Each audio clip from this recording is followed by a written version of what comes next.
Hi everyone, welcome to the third day of the JLUO annual meeting. Welcome. We're in for a set of very nice and interesting talk this morning. I have two announcements before we start. The first one is about the posters. So the poster session yesterday was a great success. Got many comments about the poster being of very good quality, and luckily for you, if you've not seen them, they're still up, and we encourage you to go and watch them and also ask questions in the comment box. The next announcement is about the EIC software tutorial this at lunchtime. So if you look at the program, there are some Blue Jean links. And the tutorial are starting at 12:30, which means that we need to end on time for this session. So let's start right away. Our first talk is by Gordon Cates and about nucleon form factor at high momentum transfer. Gordon, go ahead. Okay. Well, this is odd, giving a talk when you can't see anybody, but I guess it's no worse than teaching to an empty classroom. So I will just continue. So I'm going to talk about nucleon form factors at high momentum transfer. And I'm, in brief, going to touch on sort of three general areas. I want to start by discussing the rich physics that's encoded in elastic nucleon form factors. And I'll mention that I'm only going to cover elastic nucleon form factors. There's a lot of very interesting stuff on nucleon form factors, transition nucleon form factors, but I won't be covering that. I want to discuss some of what we've already learned and also look briefly into the future program. And so yeah. So I want to start by sharing a quote from the 2007 NSAC long range plan. This quote really sort of emphasizes how critical the new elastic form factors are to a hadronic physics program. It was noted in the long-range plan that measurements of the ground state form factors remain the only source of information about work distributions at small transverse distance scales. To a great extent, I think that is still true. I mean, as GPDs, advance more and more, that will perhaps become less the case, but it is true now. And so they end up being an incredibly important ingredient in understanding the structure of the nucleon. So the elastic nucleon form factors impact multiple aspects of hadronic physics. And by no means is this list here complete, but I think it mentions a few things that are really worth noting. I love to tell people that when you measure nucleon form factors, you're basically obtaining the closest thing we have to a snapshot of the nucleon. I mean, you can literally make a visual representation of the data in coordinate space that represents some kind of a density distribution. So it really is a snapshot, and I'll talk a little bit more about that. It's also the case that nucleon form factors, particularly at high Q squared, represent one of the strongest constraints we have on generalized parton distribution. And so as time goes on, we'll get more and more data, and will still be a very important constraint, but nonetheless, at present, they're playing perhaps a disproportionate role in constraining GPDs.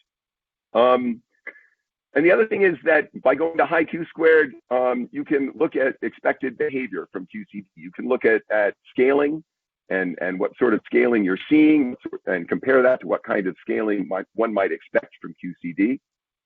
And then finally, when considering flavor separated form factors, you can actually learn about the separate behavior of the up and down quarks. And that turns out to be a very rich subject to look at. So elastic form factors, particularly at high Q squared, really fundamentally change not just a quantitative picture of the nucleon, but even a qualitative picture. Okay, so some definitions. So the elastic nucleon form factors are defined in terms of the hadronic current. There is the Dirac form factor, F1, the Pauli form factor, F2. We also often speak about the Sachs form factors, which are just linear combinations, F1 and F2. And so we have GE defined here as F1 minus tau F2, and GM as the sum of F1 and F2. And tau is just proportional to momentum transfer squared. Okay. So I want to begin with a picture, not from the most recent long-range plan, but the 2007 long-range plan.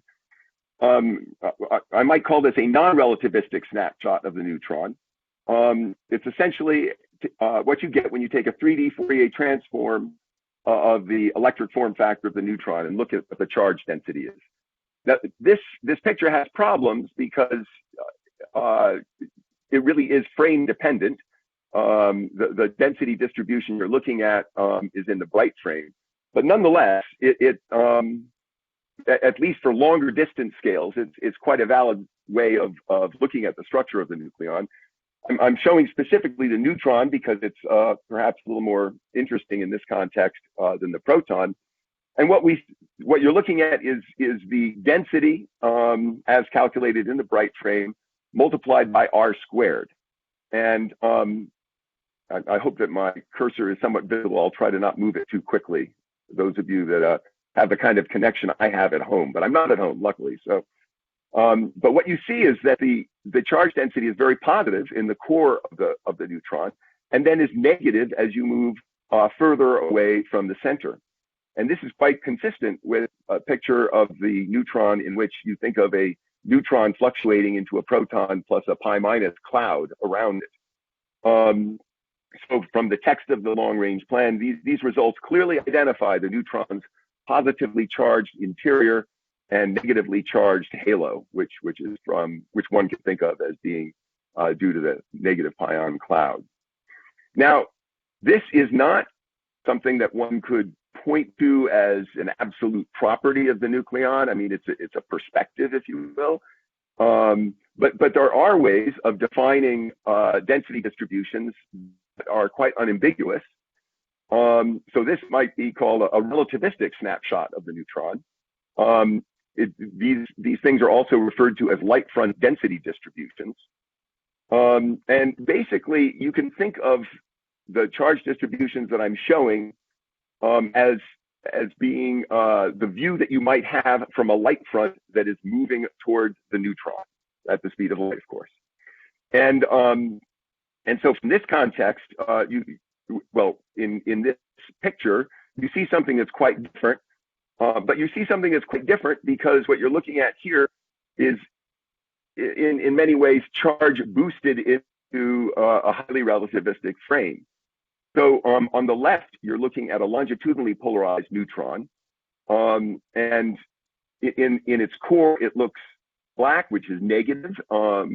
And that is contrary to the picture that one does have when you look at the non-relativistic picture that I showed before. But when you take into account the fact that you're looking from a rather odd perspective, a light front moving at the speed of light toward the nucleon, it makes sense. You can really get a sense of what's going on by looking at what the distribution looks like for transversely polarized neutrons. In this case, the black, so I'm pointing now to the right-hand picture, the black in the upper part of the figure is negative. The white in the lower part of the figure is positive. So what we're looking at is actually electric dipole moment in a neutron. Now, no, we haven't suddenly discovered T violation and a permanent electric dipole moment. What's happening here is just that the magnetic dipole moment is being boosted into a very relativistic frame. And from that frame, the magnetic dipole moment looks like an electric dipole moment. Nonetheless, this picture, if you will, does give us information about the transverse structure, and it's not framed. Well, it's viewed from a particular frame, but it can be viewed as a fundamental property that is not ambiguous in some way. Okay, so much for discussing the way nucleon form factors give us snapshots. Very, very important part of one of the most important reasons to measure nucleon form factors right now is that they provide constraints for the GPDs. So in the upper box here, you can see that that the integral of HQ gives you, so Q is whatever quark flavor you're talking about, gives you F1, and the integral over Bjork-Anex of EQ, whatever flavor you're interested in, gives you F2. So these integrals of the GPDs, relating them to F1 and F2, are very fundamental in constraining GPDs. One thing that I think we sometimes forget about is that it's not as if with regular parton distribution functions we've measured them completely. We haven't. We measured them where we're able to measure them, as well as we're able to measure them. We can't get to infinitely small x, and we can't get to infinitely large x. But what we do is we measure and measure and measure and parameterize them and understand them with greater and greater detail. So really, the process of understanding GPDs is going to be the same thing. And so we will always be parameterizing the GPDs, measuring them and parameterizing them as well as possible. Now, once we do have a better knowledge of the GPDs, we can, for instance, use them to compute G's sum rule, which gives us the total angular momentum associated with the quarks in this expression here. So this is a very important part of the 12 GeV program. Okay. So what elastic nucleon, let's look for a moment empirically at what elastic nucleon form factors high Q squared have taught us during the JLab era. So I'm talking now about stuff that has happened, that has really been measured. I'm sure that probably every person listening right now is familiar with the Petrosod experiment, where Charles Petrosod led an effort to measure the ratio of the electric and magnetic form factors of the proton. I love to point out that this experiment was rated B+, that was first proposed. It was sort of seen as like bread and butter physics, but we have to measure it because JLab is in a very good position to do so. The expectation when this was measured was that the ratio of the electric and magnetic form factors, as shown in the left-hand plot here, would be roughly flat and exist. This is some of the open points here represent some of the data that were available at the time that those measurements were first made. And the surprising result came out that, in fact, the ratio of the electric and magnetic form factors appeared to decrease linearly with Q squared in a way that was really quite unexpected. This was the difference in terms of measurement was that it was a double polarization measurement. The earlier determinations of this ratio were from Rosenbluth separations. This result stimulated tremendous new interest in the nucleon structure. Many of the explanations for the Q squared behavior of the ratio of GEP and GMP have often pointed to the role of quark orbital angular momentum. It's interesting to note, however, that that within the context of looking at the nucleon as being structured out of diquarks, it could also be that diquark correlations could be responsible for this Q squared behavior. And even if that is true, that doesn't necessarily exclude the role of quark orbital angular momentum. But nonetheless, it is a fact that the interpretation of these data have often pointed to quark orbital angular momentum. When this was first seen, it truly had all the hallmarks one expects of an important discovery. Discoveries are unexpected when they come along usually, well, sometimes, but often unexpected. They need to be reproducible, otherwise they're not real. And indeed, there was doubt about some of the initial data that I'm pointing to in the left-hand plot. Now, the red points came with a subsequent experiment, the black points from yet another experiment, and the trend very clearly continued. It was a very real effect. But the other thing about the discovery that's significant is that whatever it is that you've discovered probably will start showing up in other places. And I don't want to say a great deal about the figures on this slide, but evidence for quark orbital angular momentum was subsequently seen in a variety of other places. Among them, measurements of A1 of the spin asymmetry in the virtual photoabsorption cross section for both the proton and the neutron. If you combine them, you can get the flavor, the contribution of a particular flavor to this, of the particular flavor's spin to the spin of the nucleon, and look at it as a function of the arcane X. And if you look at the data on the upper left plot here, you can see that they obey rather nicely a model in which quark orbital angular momentum is included. They do not obey as well, not nearly as well, really in pretty sharp disagreement with models that do not have quark orbital angular momentum. I mentioned before that you can use nucleon form factors to constrain GPDs, and we also now have data from DVCS and deeply virtual meson production, and we can make an attempt at calculating G's sum rule. I think that one should look at this with a grain of salt. It's way too early to take some of these numbers seriously, but again, we see an indication of the importance of quark orbital angular momentum. First presented and being appreciated by everyone. Around the same time, we also started seeing non-zero Sivers effects in single spin asymmetries observed in semi-inclusive deep inelastic scattering. And a non-zero Sivers effect is often interpreted as a smoking gun for quark orbital angular momentum, perhaps not totally answering many questions that one might ask about it, but still that you must at least have quark orbital angular momentum playing a dynamic role of some sort in nucleon structure. So anyway, so this really emphasized the fact that that this discovery was telling us important new stuff. So data from Hall A from a polarized helium-3 experiment extended our knowledge of the ratio of the electric and magnetic form factors of the neutron up to the Q² range, where the linear decrease with Q² was first seen.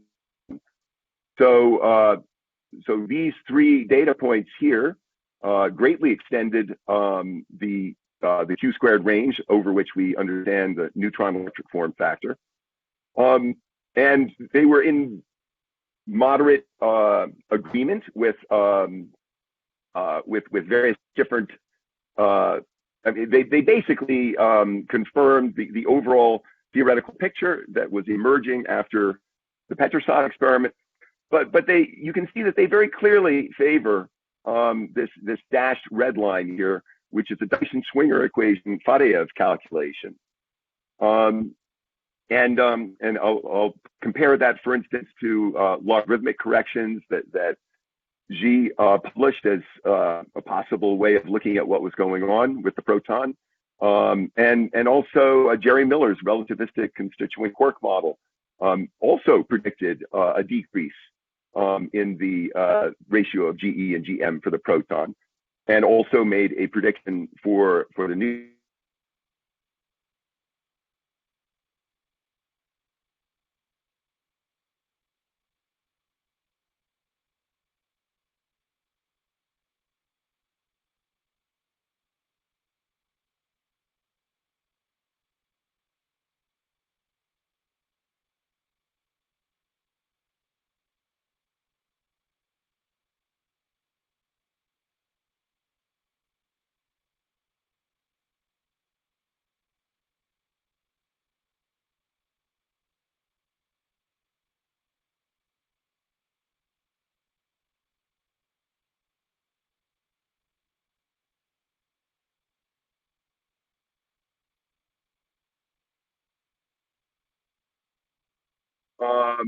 Say in this bottom panel of this figure is Q to the fourth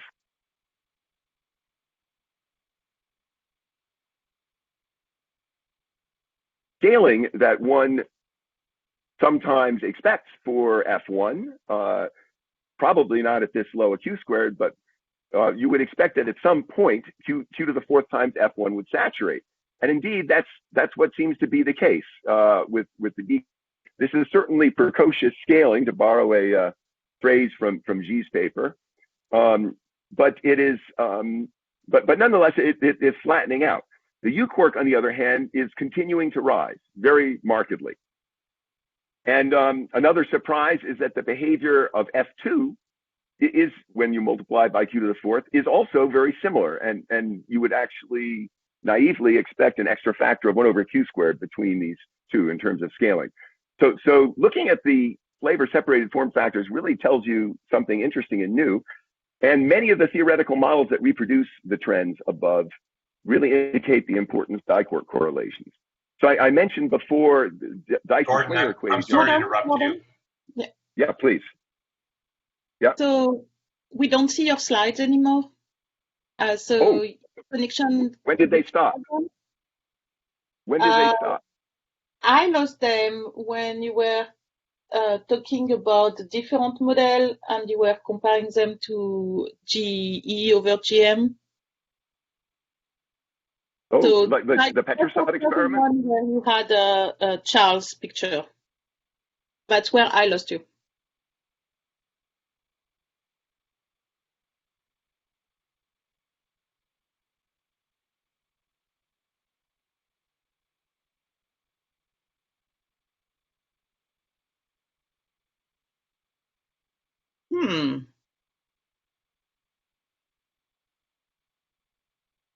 So Gordon, I don't know if you hear me, but now I even lost your picture.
Hello, can you hear me again? Yes. Hello? Hello? Can anybody hear me? Gordon, can you hear me? Hello? Gordon, can you hear me? Gordon, can you hear any of us?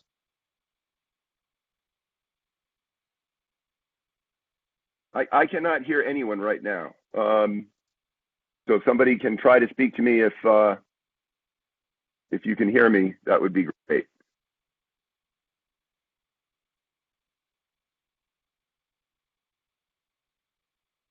Hello, hello, hello. Gordon? No, he doesn't hear me. Oh dear. My cell phone number is 434. Okay. I just got a message that you guys can hear me. And can you see my screen?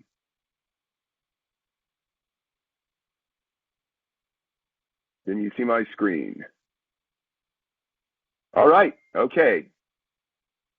I don't know why I can't hear everybody else.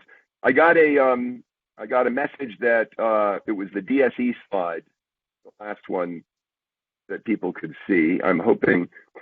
So So yeah, the Dyson Schwinger equation calculation that I'm showing here, which shows q to the fourth times f1 and q to the fourth times f1 for the up quark and q to the fourth times f1 for the d quark.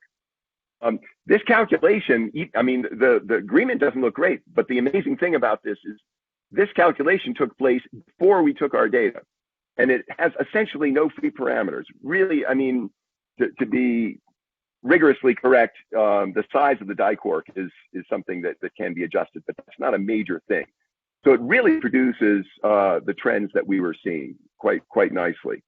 Now, I mentioned before the relativistic constituent quark model by Jerry Miller. When Jerry Miller puts in, along with Jerry Miller and Ian Cloet did another calculation in which they made certain that diquark correlations were included, and they got the really lovely fit that you see in the lower left here. And I'll just mention very briefly that all of the stuff I just discussed about flavor separated form factors kind of goes out the window if it turns out that strange form factors at high Q squared were significant. And I got this plot. Unfortunately, I couldn't figure out what paper it's from, but it's from T. Hobbs and Jerry Miller. And they just talk about how unconstrained the strange quark form factors are at high Q squared. So if it turns out that the flavor separation we've done is not correct because of the importance of strange form factors, I think that would be a lovely problem to have. So just to emphasize how the idea for the importance of diquark correlations has grown, I just wanted to mention that there was a wonderful workshop at ECT in Trento in September of 2019. This is part of the poster from it, and a paper that summarizes a lot of the stuff that was presented at that conference will be coming out relatively soon. Its draft is in reasonably final form. Okay, so I am the wrong person to really talk about this in great detail, but I wanted to just mention some really lovely results from Hall A, precision measurements of EP elastic scattering cross sections. They often refer to it as a GMP12 experiment. And in it, if you do a Rosenbluth separation and plot the quantity shown in the upper part of this plot, I hope people can see my cursor, in the absence of things like a two-photon exchange, you would expect that this would be proportional to GEP over GMP. And it clearly is not in agreement with the data that you see down below, which is the ratio of GEP over GMP for the case of for the proton, and the fact that you can see such a very marked difference between these two, one can interpret as sort of a very vivid illustration of two-photon exchange. You can also go world fit and get GMP. And if you're measuring ratios of form factors for either the proton or the neutron, you better know both GMP and GMN quite well. I realize at this point I've gone over and I can't even hear anybody. But I better finish up quickly, I'm thinking. So what can we learn at even higher Q squared? So a great deal can be learned at high Q squared. And I'm showing you here two completely unauthorized ideas that have been batted around for logos for the super big byte spectrometer program. The super big byte spectrometer program involves a group of equipment that can be configured in different manners to look at the very high Q squared behavior of the elastic form factors. And I just want to mention, we need more collaborators. When the current experiments, when C-REX finishes up in Hall A, the installation for the first of the SBS experiments will begin. So it's very exciting. It's still a while before we'll actually be taking data, and there's a tremendous amount of work to do to mount the experiments that are planned. So please talk to us about it. The SBS experiment the SBS program rather, will measure things like, for instance, the ratio of the electric and magnetic form factors for the neutron to much higher Q squared. And what you can see here is that this DSE calculation, the Dyson-Schwinger equation calculation, makes a dramatic prediction that ratio will turn over. This data point here is the last data point at high Q squared. It'll turn over and go through zero. And then various other relativistic constituent quark model calculations and other ways of looking at it make different predictions. The discriminating power is really tremendous. The SBS program will also continue the wonderful work that came out of the program Charles Tetrasad started, and we will be measuring to much greater precision the ratio of the electric and magnetic form factors of the proton to much greater precision over the range over which it's been measured, and as you can see, quite nice precision all the way out to 12 Jev squared, and a zero crossing is expected in many of the models, and so it'll be extremely interesting to see that.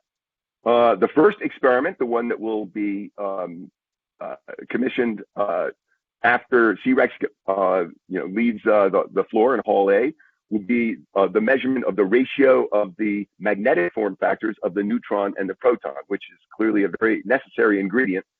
And I'll just mention it at very high Q squared, since the electric form factor contributes a lot less. Some of the flavor separation stuff I was talking about can take advantage of these data without even yet knowing too much about the electric form factor. So these will be very exciting.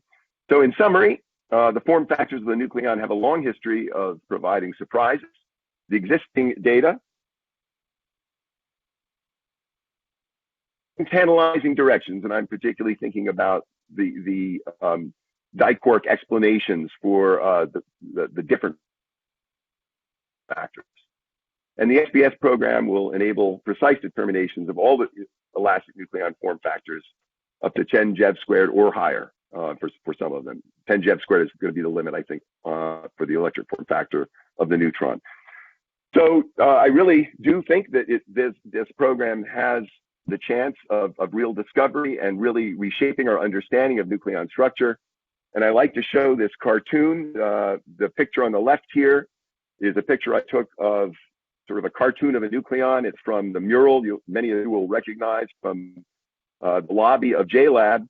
And when we first published work on the flavor separated form factors and talked about the possibility that diquark correlations might be responsible, the DOE Pulse newsletter had an article on it, and they published an artist's conception, which probably from a physics point of view is wrong from many perspectives, but nonetheless, you can see two of the quarks are kind of glued together, and the other quark is more independent.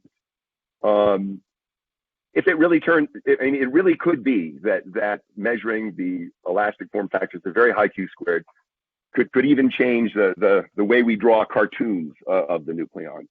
Okay, so that's it. I'm going to call back Blue Gene Events. I'm going to stop sharing, and I'm hoping that maybe I can start hearing people, but I don't hear anybody yet. Thank you, Gordon. I just sent a message to Gordon on the chat. I'm not sure he can hear me. I suspect he cannot. I just want to remind everyone that you can ask questions. Was my microphone muted? That you can ask questions on the Q&A. Maybe we're going to skip question because Gordon can hear us right now. But for the next talk, please do ask your question. It's unfortunate that the connection was not better, but it was a nice talk. And so we're going to go to the next speaker. So our next speaker is Alex Ostrogesilio, and who's going to talk to us about GlueX.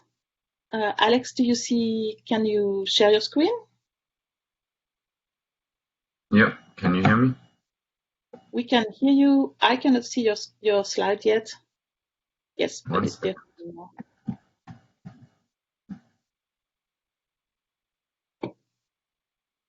Is it good now? It is up now. Please go ahead. Okay, thank you. So yeah, thank you for the organizers to put together a nice program for these 3 days, and also for giving me the opportunity to talk about exploring the Hadron Spectrum with GlueX. In my talk, I will show a couple of recent results, but I will really focus on the progress in the search for hybrid mesons with amplitude analysis or partial wave analysis. On the right side of this slide, you see an updated picture of the detector, which we have in hole D, which was really specifically designed to study light quark meson spectroscopy with detectors that can capture the decay products, both charged and neutral decay products of mesons with masses up to 3 GeV. The newest addition is the Dirk detector, which you see on the right, and I will come to that later.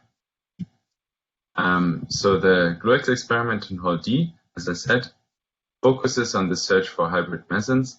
So the goal is to have a definitive answer if hybrid mesons exist. But for that, since we do not really know where to look, and you all know that the meson spectrum can be very complicated and very diverse, we have to explore the meson spectrum. But we get some inspiration from recent theory developments on where to look.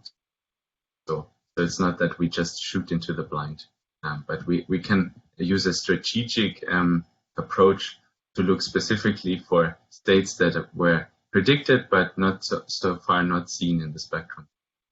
Now, key features of the experiment is a linearly polarized photon beam. This is really unique, but that also means that we really have to understand this production mechanism. And maybe most of you remember we really started systematically studying the production mechanism before we even touched the hybrid spectrum or the meson spectrum. Other key features are unprecedented statistical precision. We have a huge data set, and then also the large acceptance for all final states. So what have we learned so far?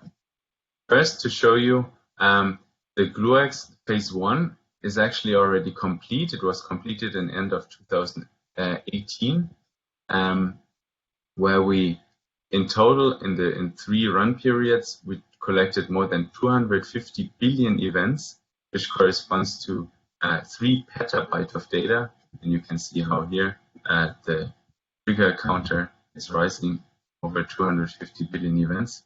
And we also shifted the orientation, or we rotated the polarization of the polarization plane of the photon beam. So if you look in more detail, there are actually 4 curves that are very well balanced, so that we have a handle on systematics.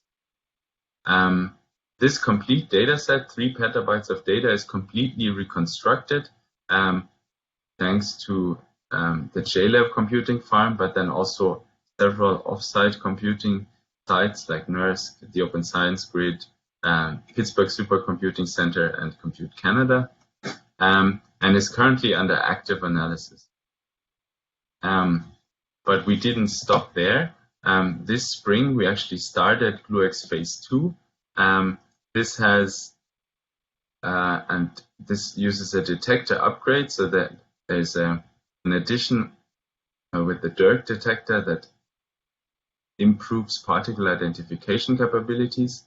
But then we also run at a higher beam intensity and therefore also a higher trigger rate. And on the right side, you see the same trigger pictures now as a function of calendar days. And we projected that we will probably collect 3 billion triggers a day. And even though we started a little bit slower, we caught up and we actually reached, or we surpassed the design value or the trigger rate per day. So in these 2 months, in this spring, we already collected 200 billion events, which almost matches the entire GlueX phase 1, and it was only for 2 weeks. This corresponds to about 20% of the pack days that are allocated for GlueX phase 2. Now, since we have learned so much with the first phase, we're actually almost ready to start the reconstruction campaign in a few weeks of these data, and then we can start the analysis already in fall. One slide on the particle ID upgrade. In 2019, the DIRC was installed behind the solenoid magnet. You can see the 4 exposed DIRC bars or DIRC boxes here that were shipped from SLAC. They were used in BABA previously. They were shipped to JLab and then installed in 2019. And the first analysis showed already that the patterns that were observed matched the expectation from simulation very well. In 2020, when we started taking data, we also started evaluating the performance. For example, here with the channel where you produce a pi0, k plus, and k minus on a proton. And without the DIRC, with the previous particle identification capabilities in GlueX, we could see the phi peak here, but there was a lot of background. Now, if you switch on the DIRC, you improve the signal to background ratios by several factors. Now, this is of course only a preliminary DIRC performance. We're still working on improving also the efficiency of this algorithm. When it comes to publication, probably most of you remember that in 2017 we published the beam asymmetry for pi0 and eta. That was the first 12 GeV publication, and we now continued in the last 2 years or so. We continue to study the polarization transfer in extending this analysis to eta and eta prime. So, for example, here on the right side, you see the same beam asymmetry, which compares the result from the first publication in black with the update, which has more statistics, a factor of 5, and then you can also have finer binnings in T here. But then we also extended this analysis to other channels, for example, the kaon production, beam asymmetry, and then also beam asymmetry with charge exchange, which is in final collaboration review right now and will be published in a few weeks. Another exciting result was the study of charm production near threshold and the search for pentaquarks. This has been shown in this meeting already several times. It was published in PRL last year, was at that time already selected as editor's suggestion, and by now has nearly 50 citations. And at the end of the talk, I will give you a short update on where the analysis stand now. In parallel, of course, we also worked on technical publications. We just a couple of weeks ago submitted an overview publication about the GlueX beamline and the detector, 72 pages, and was submitted to NIM-A. Here's the archive link, not published yet. But then we also have 38 papers on subdetector systems, and of course, there will be more. But the focus of this talk is, of course, the analysis, and there are many channels under active analysis. So I will really focus just on the part that corresponds to the Hadron Spectrum and partial wave analysis. And to show you that it's really not just taking data, I made an example with a recent COMPASS publication that really describes their journey over the last 10 years, where they basically dominated the field of light hadron spectroscopy. COMPASS is at CERN. It uses a charged pion beam, but the methodology is very similar. So you take data, but when you look at the 4 vectors, when you look at the invariant mass, you see a couple of peaks, but it's really difficult already at that stage to disentangle these peaks. And then, of course, there should be many more contributions from states that are not so dominant, and that you would never be able to see them in an invariant mass spectrum. And that's why you need partial wave analysis or amplitude analysis. But for that, you not only have to take data, but you really have to understand the acceptance of the detector. So you have to work on acceptance correction with Monte Carlo techniques. You also have to know how to describe the amplitudes of the states you see. So this is a simple example for two pseudoscalar final states where you basically have only the spherical harmonics, but as soon as you have spin and more complicated systems, this becomes complicated, and therefore we collaborate with the JPAC colleagues, our theory colleagues from Indiana University and JLab, to work on these amplitudes. And in addition, you also have to understand what is the background, and maybe you have to even model this background. So with amplitudes as well. So you that's also where we collaborate with JPAC. And only if you have all these four ingredients, you're able to disentangle the spectrum into the individual quantum numbers, and that has been nicely done with COMPAS. And you see a clean signal for an A2 here, and then a clean signal for a pi2, and then actually an exotic state, the 1 minus plus, but it's very small. It has only the cross-section of less than 5%, so it would be impossible to see just in the invariant mass spectrum, especially because it's really broad. But using all these techniques, they were able to do that, and since taking data in 2008, 2009, have added many new states or updated states in the PDG. And that's our plan too. So I will just show you one, because we're working on all these four boxes at the same time at the moment. I will show you just one example for each of the boxes. Now, data taking, it all starts with data taking, and I showed you we have several petabytes of data, and even after reconstructing the tracks and the showers in these raw data, it's still quite large. It's still in the order of 1 petabyte, too large to be copied to a home institution or your laptop and perform an analysis. And that's why we decided to do this centrally at Jefferson Lab. So we select topologies and do particle identification and run the kinematic fit for basically all the reactions we can think of, and skim the events into standardized output files.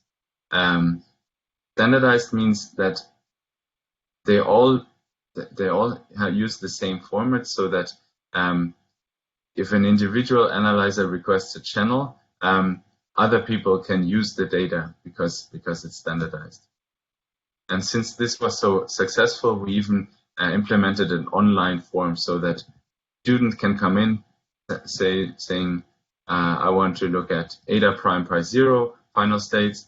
So he just clicks the decay products and everything together and clicks submit. And after a couple of days, he will have the root trees available for analysis.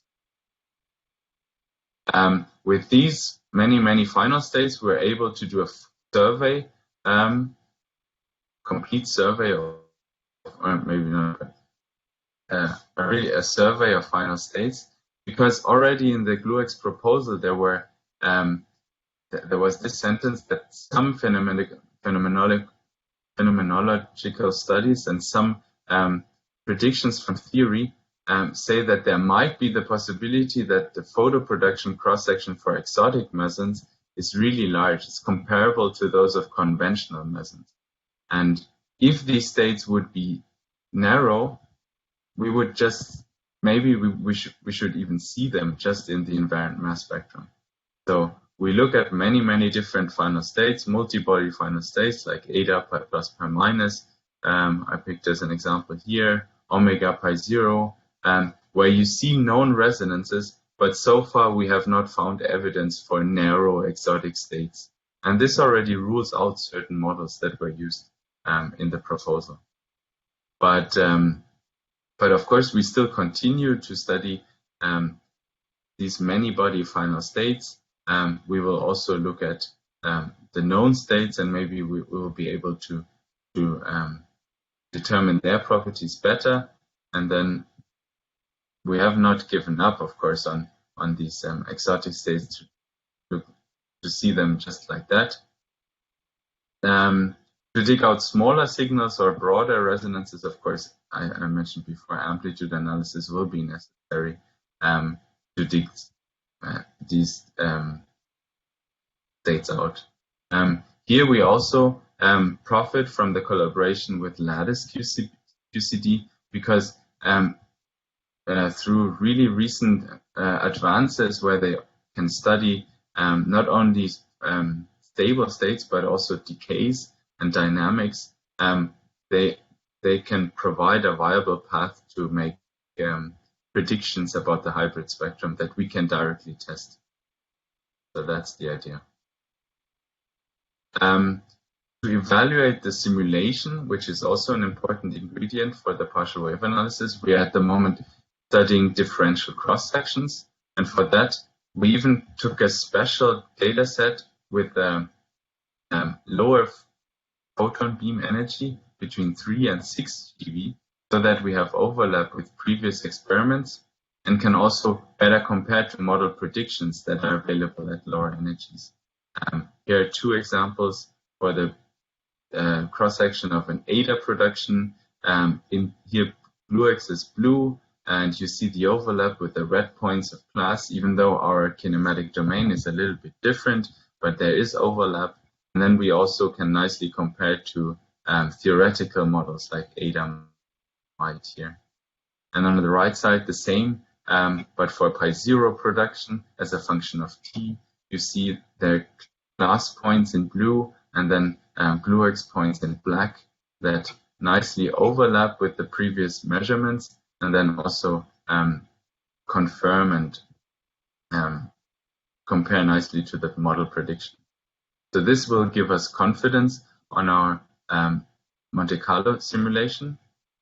But when we use the nominal energy range, 6 to 12 GeV, we can significantly improve the knowledge on hadronic interactions. And multiple cross-section analyses are ongoing at the moment. I just listed a few of them here: pi0, eta, eta prime, rho, omega phi, and so on. And publications for this differential cross-sections are expected by the end of the year. But this really helps us also to study Monte Carlo, the Monte Carlo description of the detector in detail, in order to meet the requirements for partial wave analysis. One important thing is modeling the amplitudes for both signal and background. And here I chose again just an example from COMPAS, the Eta Pi system, where they recently reported an exotic signal in collaboration with JPAC.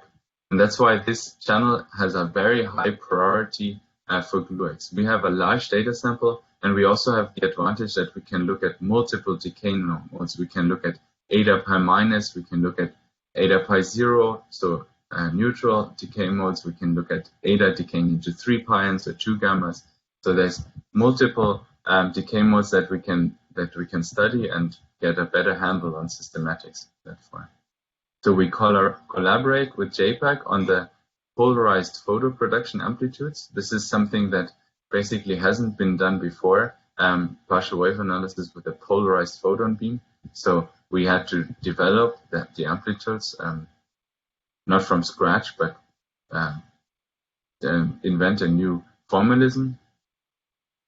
And on the bottom, you see an example from GlueX where the eta pi events as a function of cosine theta can actually show you already what the contributions from the resonances are. So when you see a flat cosine theta distribution, this corresponds here to an S wave, so it's probably a spinless particle like the A0 980.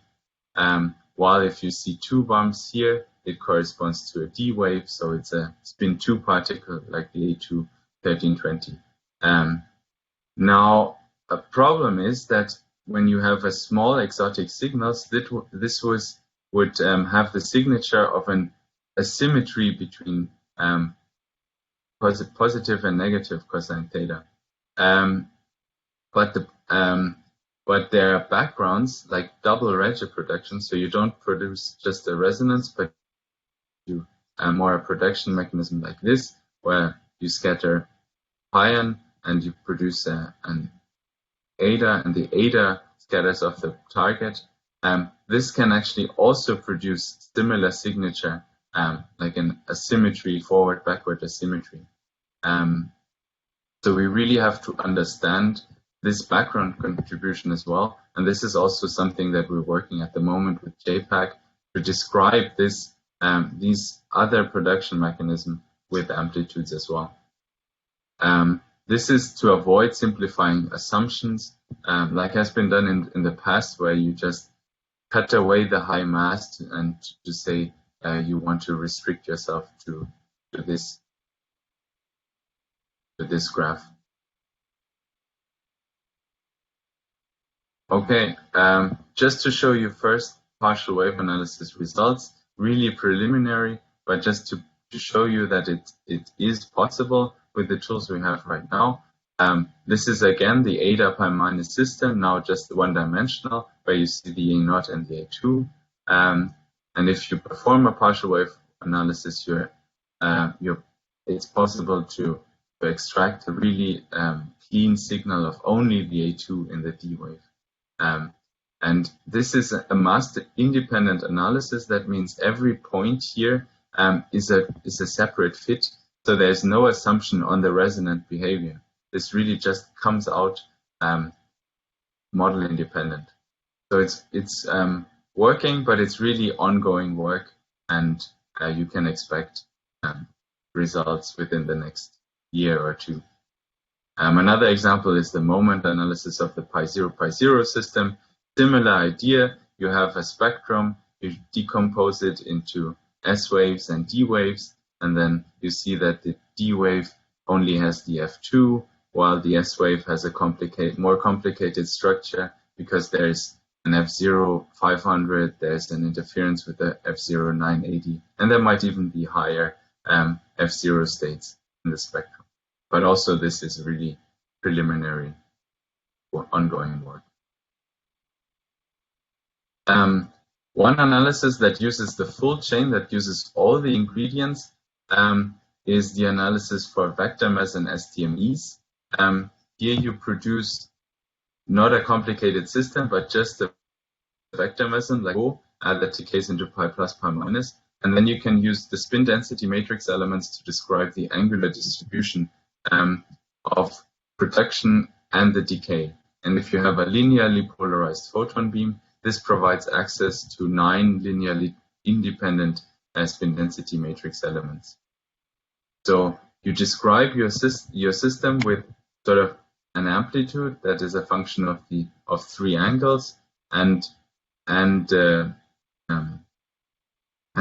of course you have to measure the polarization of the beam externally. Here we really have a high statistic samples. This is the rho production is the highest cross section, and we can reach orders of magnitude higher precision than previous experiments. On the right side you see a preliminary result where the red GlueX points as a function of t, they have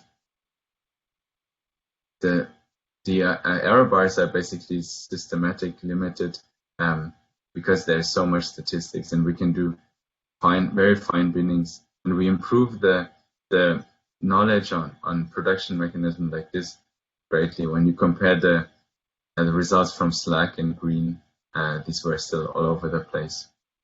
So we can also compare to model predictions. So again, JPAC has a nice model for these vector mesh and STMEs. There's a very well, and it agrees very well with our data. But we really use that because we know more or less what we expect to study the acceptance, and also to develop tools for a modern amplitude analysis. The data sample is big. You actually need modern techniques like GPUs and machine learning to perform this analysis effectively. So we're working on this right now as well. And the next milestone for the GlueX experiment is really to publish a result that uses the entire chain, the full PWA, partial wave analysis. My last highlight result that I wanted to show, even though it's not directly related to the partial wave analysis in the meson spectrum, is the J-psi photo production cross-section. We are planning to publish an update with the full GlueX1 dataset that not only has now more than 2,000 events where the J-psi decays into E plus E minus, but we were also able to extract a J-psi signal into mu plus mu minus. Here we have only about 800 events so far, and the background is much larger, but it has completely different systematics. We don't even have a muon detector. We just we can extract this signal using the kinematic fit and the signals in the electromagnetic calorimeters to tag the muons. But we were able to do that, and this will really be complementary to the analysis of E plus E minus.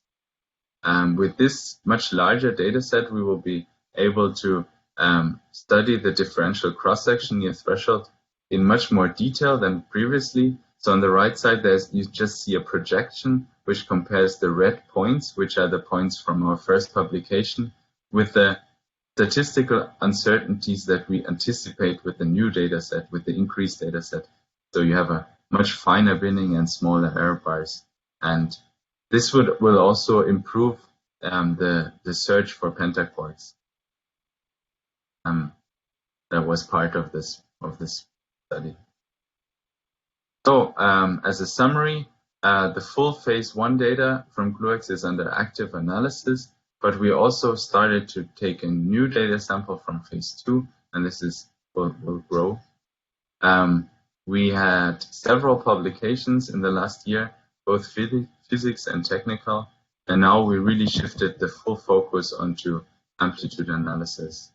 And I listed a couple of milestones here. So we are basically done with studying the polarization transfer in production with a couple of analyses that study the beam asymmetries and density matrix elements. Now we really focus on finalizing the study of the acceptance with the cross sections. We work together with theory on the amplitudes to describe the mesons and their decays. And we also finalized the spin density matrix elements analysis. And we started the partial wave or amplitude analysis of a few simple channels. So that's it. Thank you.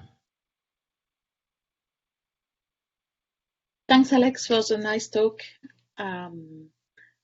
So I want to encourage participants to ask questions in the Q&A, and I don't see that anywhere asked during your talks.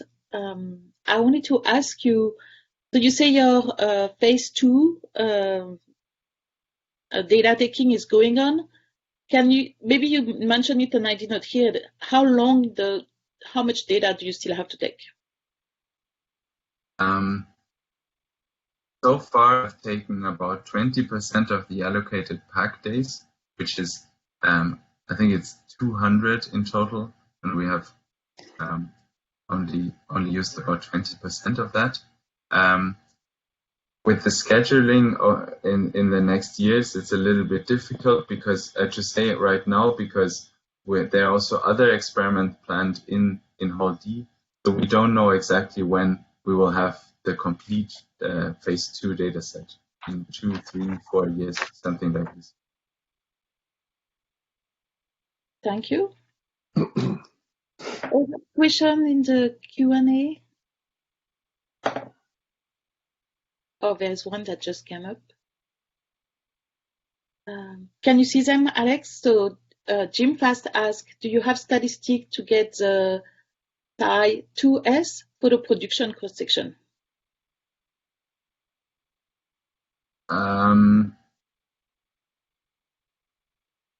We will have, so there are preliminary studies that that saw the signal for this resonance, but it's for this state, but with a higher mass, it needs higher energy, and it's really close to our maximum energy. So we will not have too much statistics to have this detailed analysis as a function of energy, but yeah, but we could see the signal, and there were some first results shown internally already. Okay, well, thank you. We're going to move to our next talk. So the next talk is by Marcus, and he's going to talk to us about a streaming readout for the 12 GeV experiment. I see you.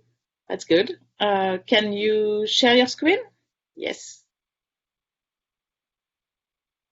You should see my presentation full screen. Could you please confirm? I don't see it full screen. I see your screen with a nice painting on the back. Okay.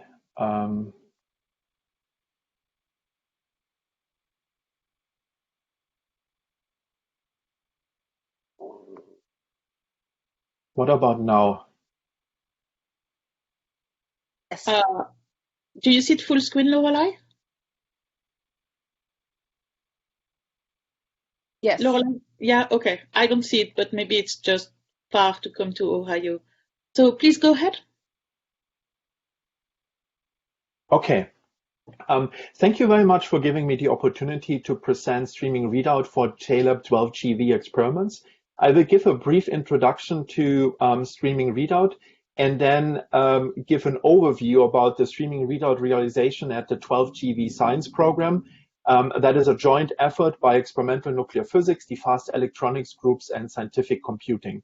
In particular, I will present ongoing R&D at class 12 and the planned TDIS and solid experiments, and also present some results of ongoing and maybe upcoming LDRD projects.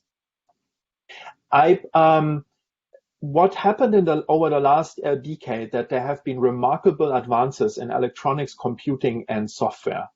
This has caused, not only in other fields of science, but also in nuclear physics, that we started to evolve and develop our research model based on these advances.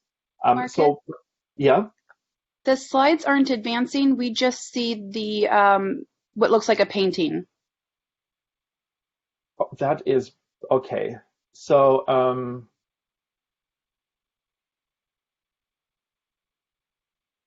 Sorry to disrupt you. yeah. Well, the slides should be there. Can you see the slides now? It worked when we tested it this morning, Lorelei. I know. Can you see the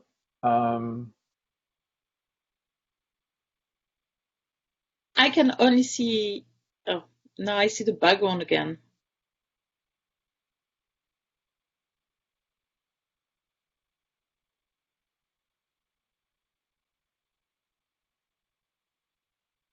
what about now?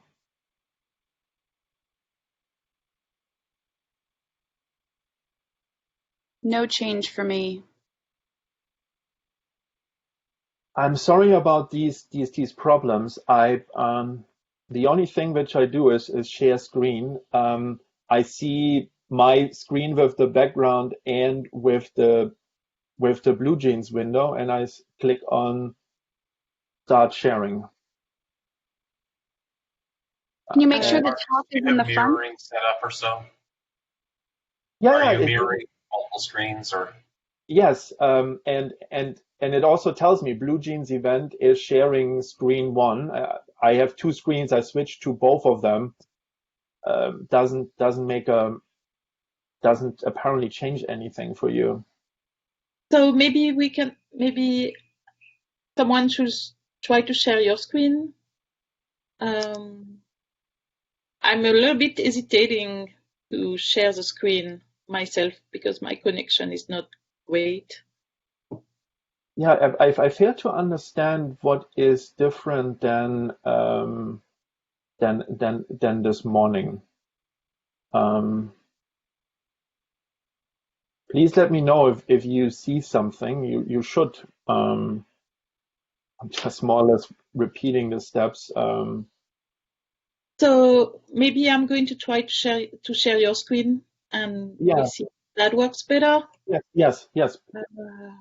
So Marcus, maybe you could just turn mirroring off.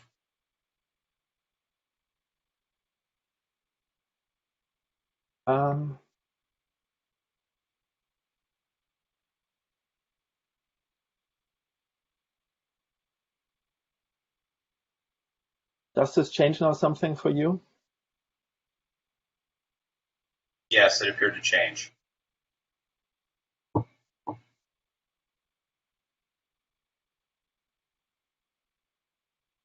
you now see full screen my presentation?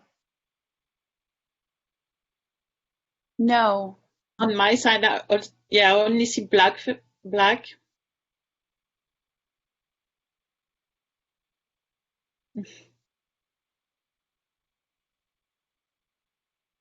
And we're back now to just the blank screen of the Athens Academy. All right, so let me try to see if I can share your screen, your slides. Yes, please. I'm going to Julie, would you like me to do it? If you're worried about your connection. I'm sorry, what did you say? Did you want me to do it if you're worried about your connection? I'm on my home Wi-Fi. I'll give it a shot.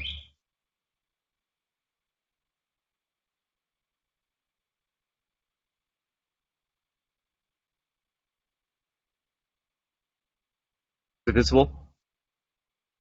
Yes. It's going to work. Thank you for helping out. Okay, what slide? Just go please to slide 2. I will allow myself to restart again at the slides just to get some flow of the presentation, and then but speed up just to respect the time.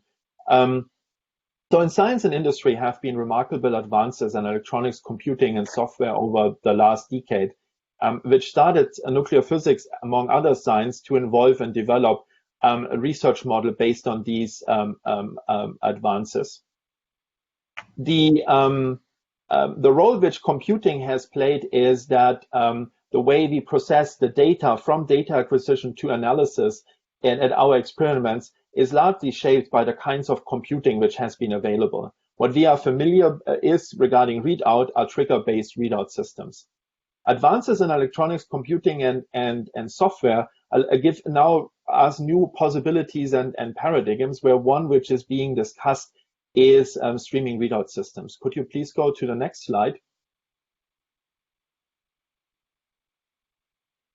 The trigger-based readout systems, where Jefferson Labs data acquisition workhorse CODA is an example of, are based on various assumptions. The data rate from a detector is impossible to capture with an affordable data acquisition system without a trigger to reduce the event rates. Even if the untriggered data rate could be captured, it would be impossible to store. And even if it could be stored, the full data set would represent a data volume that would require impracticably large computing resources to process. These assumptions, where traditional data acquisitions are based upon, are no longer valid, and might be not any more valid even in the future, even when rates increase.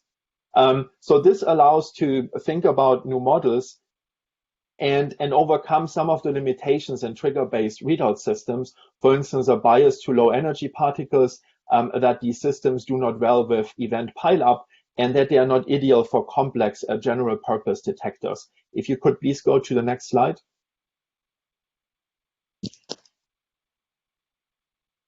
So an alternative readout mode which is discussed is streaming. The picture on the left illustrates a little bit the traditional trigger-based readout. So data is digitized in buffers, the trigger starts the readout, and then part of the events are transported to an event builder where they are assembled into events. At each stage of the flow of the data is controlled by backpressure, and the data is then organized sequentially by events. In streaming readout, the data is read continuously from all channels. Validation checks at the source reject noise and suppress empty channels. The data then flows in parallel streams to storage or to a local compute resource. The data flow is directly controlled at the source, and the data is organized in multiple dimensions by channel and time. If you go to the next slide, I discuss a little bit more detail, triggerless data acquisitions, where streaming readout is an example from. I define streaming readout as a readout where the data is digitized at a fixed rate with thresholds and zero suppression applied locally. The data is read out in continuous parallel streams that are encoded with information about when and where the data was taken. And the event building, filtering, monitoring, and other processing of the data is deferred until the data is addressed in tiered storage. This does not mean that there's only raw data and then storage, and then this is processed at a later moment. In many streaming readout models which are being discussed, the data moves through various storage and is processed while then ending up at some final storage for analysis, and would be at this moment then be called what we typically refer to as raw data. The advantages of streaming readout is it's a simplification of the readout. There's no custom trigger hardware and firmware necessary. It's a triggerless readout that's in particular beneficial for experiments that are limited by event pileup or overlapping signal from different events. Beam time is expensive, so what has started is data mining, or taking generic data sets which are shared between experiments. And of course, having loosened triggers is important for that. The extreme of that is having no triggers. It's an opportunity to streamline workflows from data acquisition to analysis, and also an opportunity to take advantage of emerging technologies. I would like to illustrate this in the next slide by connecting streaming readout with near real-time processing. You see some schematic here with front-end data, which is then processed by a data processor, which assembles the stream data into events and outputs data suitable for final analysis. Call this here analysis data. What the system would do, it would be ideal for artificial intelligence. We will hear about that, about all the opportunities about that in the next talk. It would have automated calibration in near real time, automated alignment in near real time, reconstruction in near real time, and then an event filtering into various analysis streams based on the full information which is available from the detector and in the event. AI would allow automated anomaly detection, but also maybe even responsive detectors which listen to each other. For instance, one detector very sensitive to background informs other detectors to adjust thresholds.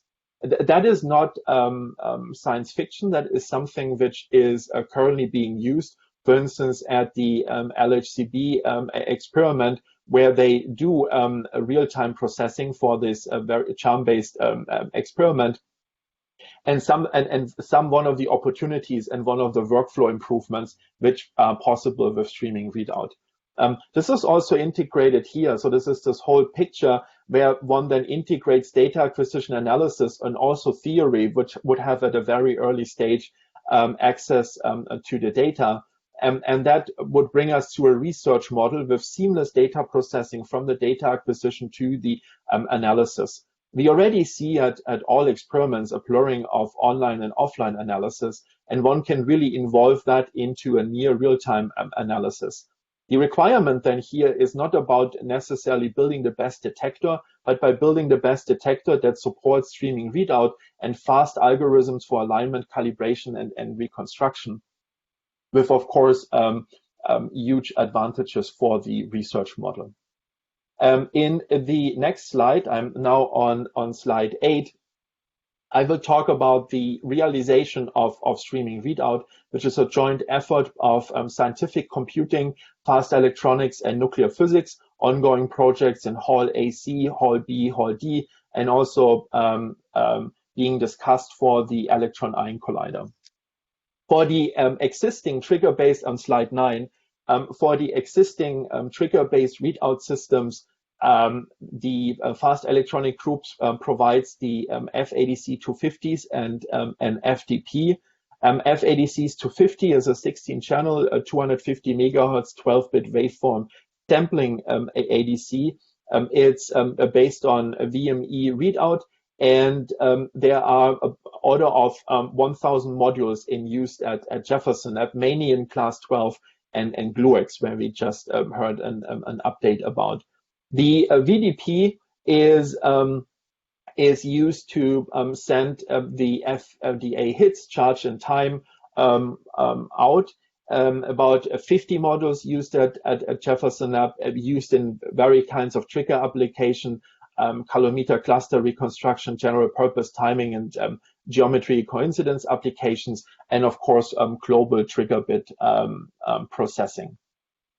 These electronics have been modified for streaming readout.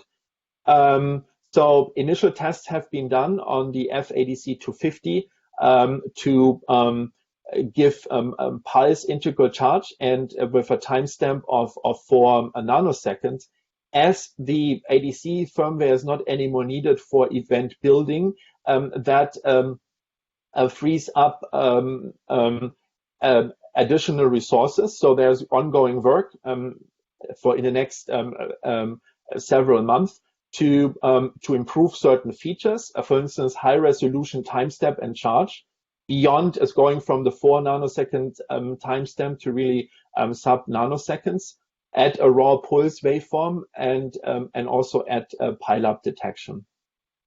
The FDP interface has been modified to bring the FADC data directly to computers. So there are 4 10 gigabit Ethernet streaming readout, and TCP is used to establish a direct link from the servers to the stream data, which allows to use standard or commercial networking hardware infrastructure and standard socket libraries which are available in the operating systems which are used. And there were also detailed study about tracking data and efficiently losses, and there is ongoing work that to limit data loss, which can happen when there's network back pressure and the FTP buffers are full. This has been then used in a streaming readout test at class 12. Class 12 in Hall B is considering streaming readout, by the way, on slide 11, streaming readout data acquisition as a possible future upgrade. This is part of their luminosity design. They use FADC 250 and FTP hardware. So they could go in this direction of in a streaming mode if the streaming modifications of the FADC 250 and FTP works well. And in addition to work on the front ends, the network infrastructure, and the computing resources, there's also effort needed on software. This is lab-wide and experiment-wide or hall-wide effort. A task form has been formed which assesses the current class 12 data acquisition and trigger configurations, identifies limits, assesses existing alternative technologies, prominently among them streaming readout, and then select one which is most suitable for the class 12 upgrade. Quantify the expected improvement, what could be done regarding rate, what could be done regarding online monitoring, online reconstruction, and also evaluate in details effect of implementing a level 3 trigger and what consequences that will have for a possible streaming path, and identify changes in the current scheme and resources needed to implement online monitoring and reconstruction.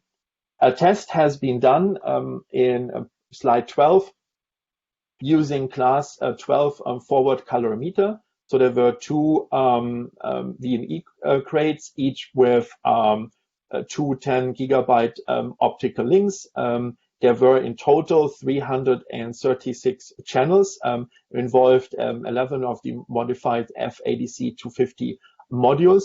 And the backend was then connected using a 40 gigabit Ethernet switch. For software, there was a combination use of CODA, the TRIDA software by INFN, Jana 2 and root, and that was used for configuration, event selection, event reconstruction, and online monitoring. You see in the left corner the rate capability which has been reached. So there was close to 1 megahertz rate per FADC channel before then seeing efficiency losses, and that has been also recently improved by almost a factor of 2 by recent bandwidth improvements. Some results are showing here. There are some Jana 2 is used with some unsupervised clustering algorithms, so that also involves deep learning methods and you see here results on the Pi0 peak for this test, and there are plans to continue then these tests further.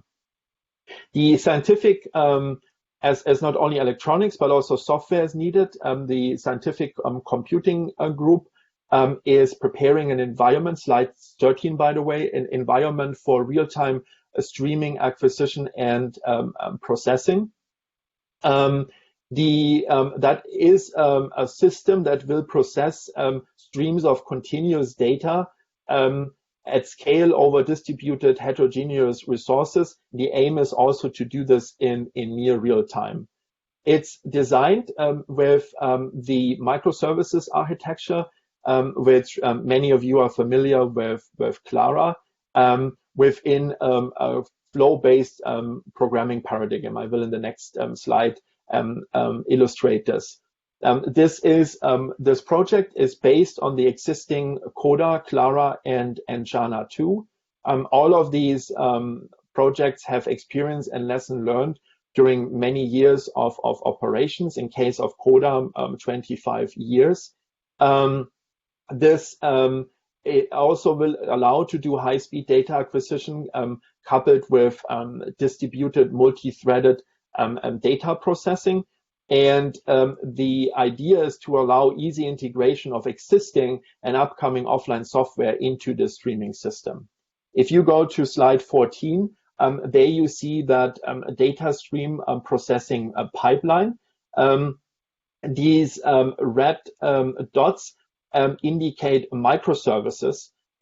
Each of these microservices would be in the language of Clara, a stream processing station, and would have a stream processing engine.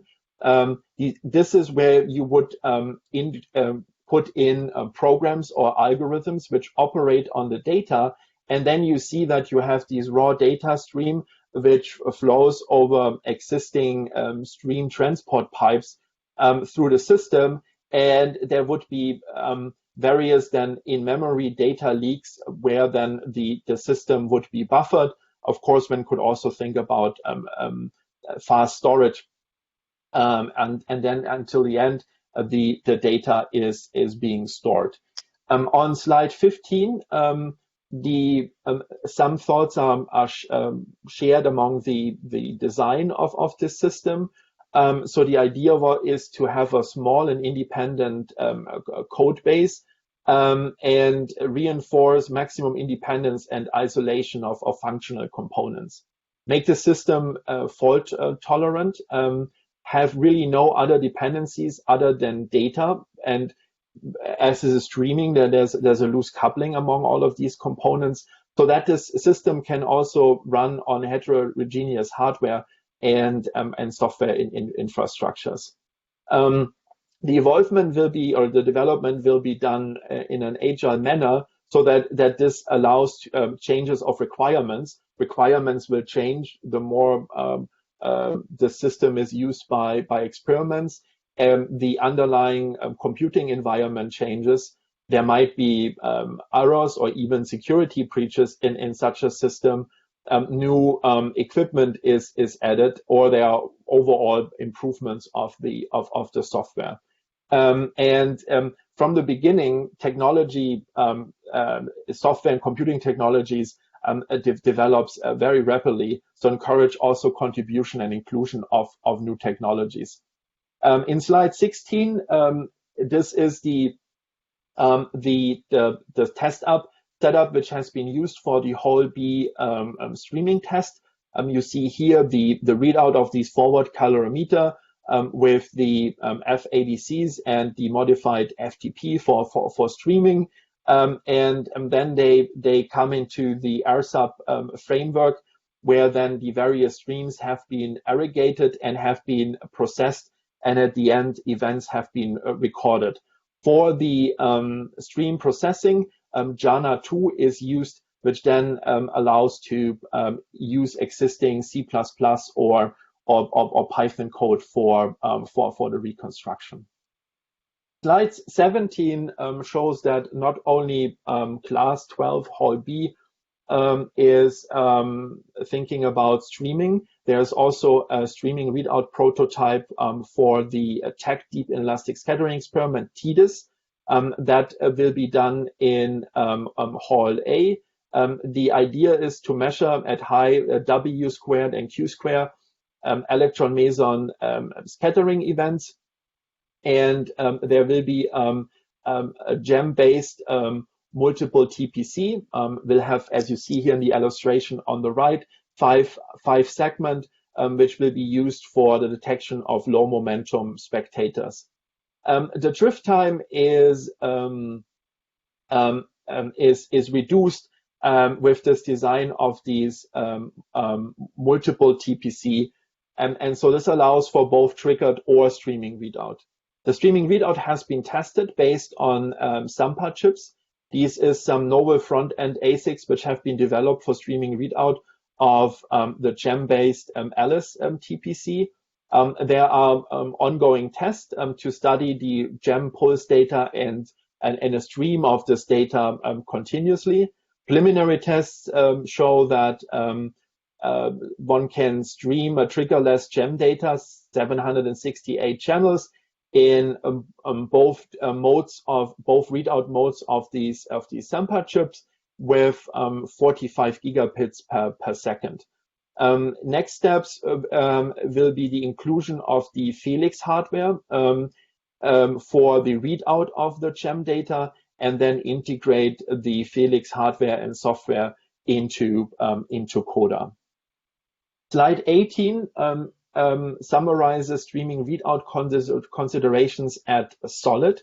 That is a high luminosity experiment. Luminosity is up to the 10 to the 39. Solid has various measurements. You see here on the right a configuration of Solid for parity violation studies in DIS, and then below a configuration for semi-inclusive and Chesai measurements, where one can study TMDs or the origin of mass. The default of Solid is a trigger-based readout, but there are considerations for streaming. It would be straightforward to do for the segmented parity violation experiment, but it's more difficult to do for the CDIS configuration. So the experts are evaluating the required computing resources to get an idea about the feasibility. Currently, what is being considered are FADCs 250s and VMM3 for the GEM support in streaming mode. Also, the SAMPA chip would be a good option, provided sufficient radiation hardness. So switching now for future work, this is an LDRD project at Jefferson Lab, which tries to build a full prototype system, an integrated start-to-end system for detector readout through analysis, and also prototype this new real-time analysis to inform design of new experiments. The input are also these FADCs, the gem detector, and there's also a custom Monte Carlo which has been done for simulated ADC and TDC output at high rate. What has been implemented is a near real-time processor of stream data in JANA 2, and there's ongoing work on automated data quality monitoring and self-calibration of a gem detector. And the analysis data is then analyzed in also near real time in an interactive analysis in Jupyter Lab. For messaging, 0MQ is used. Another project which started is a machine learning FPGA project. The idea here is to build real-time event filter. Slide 20, by the way, build real-time event filter based on physics signatures.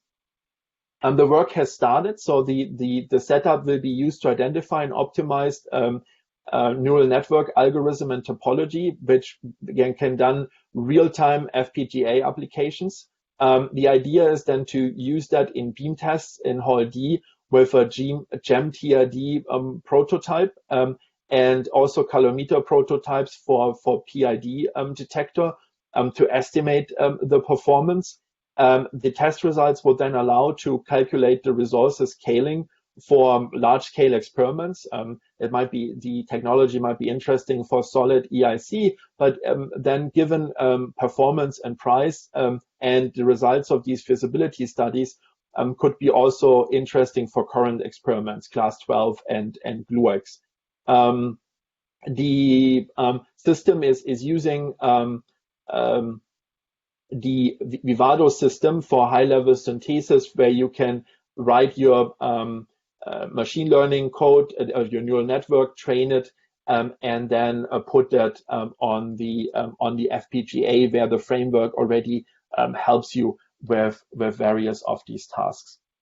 So let me come to slide 21 and conclude that over the last decade, there have been remarkable advances in electronics, computing, and software, which changed the assumptions of when data acquisition systems are designed in nuclear physics experiments. This gives rise to new possibilities and also paradigm for JLab's 12GV science program. There's ongoing effort to re-elevate the near and long-term R&D of detector readout and analysis. There is joint effort by experimental nuclear physics, fast electronics, and scientific computing to work on that. One of the new possibilities, paradigms, which is considered is streaming mode, considered for class 12 TDIS and solid. And there is also R&D ongoing on near real-time analysis. The streaming readout effort at JLab is also coordinated with the EIC community. Jefferson Lab has a very strong role in the EIC streaming readout consortium and is also strongly involved in the ongoing Yellow Report initiatives, where also then the question about streaming readout and real-time analysis for the EIC is being discussed. Thank you very much for your attendance. And I'm very sorry for the technical problems. Lorelei and I tested this morning. It worked. Now it didn't work for any reasons. And I'm sorry for the bad start and the waste of having to waste a few minutes of your time. So thank you. Thank you, Marcus. And don't worry too much about the technical difficulties. We are all finding our way in these new systems and remote conferencing. Thanks for the talk. So we had a few questions. We'll go through them somewhat fast to not fall beyond too much. So the first question came early in your talk, and it was from Tim Fast, who was talking about the difficulty and dangerousness of a subtracting baseline and zero suppression when you're doing FPGA signal processing. So do you want to talk about that?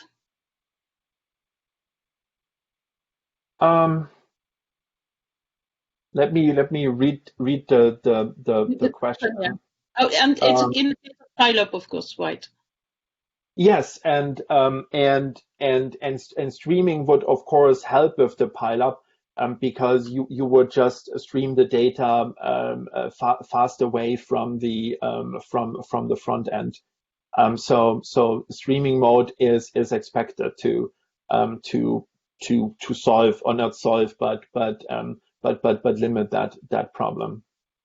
I don't know what detailed document he is referring to in the question, but I will have a look and provide some feedback. So there are two other questions who came towards the end of your talk.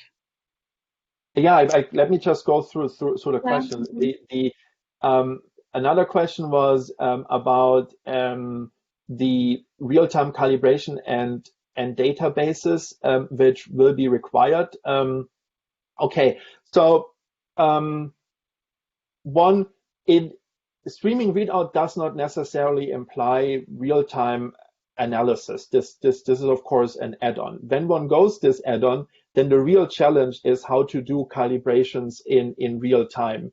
The current understanding is that there would be already an ongoing calibration of the experiment with dedicated calibration runs, and then the real-time calibration would take care that the data would be about changes in the calibration constant based on some ongoing calibration.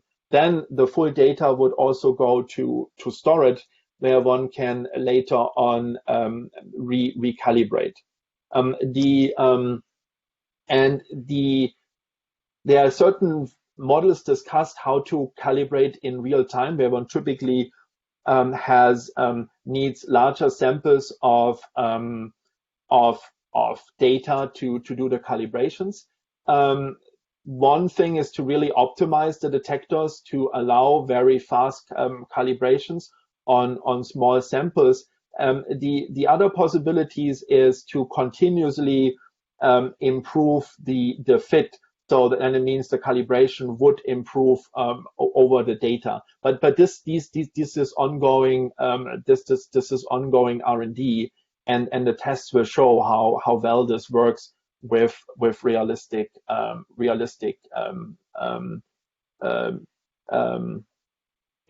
realistic experiments or in realistic beam tests. And just one more question. I think Nilonga, you did not address his question. Just in a minute or two.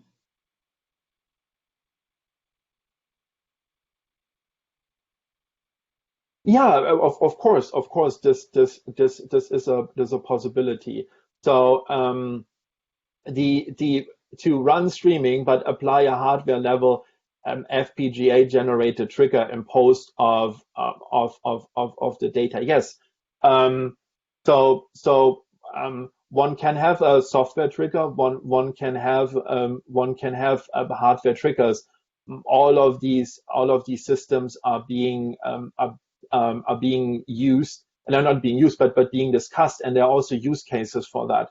So there are many experiments don't immediately go from triggered mode to full streaming mode, but have some hybrid systems. Example for that is, for instance, the upcoming S-Phoenix experiment, where one has a classical triggered system, but for their TPC, they use streaming and then combine the data.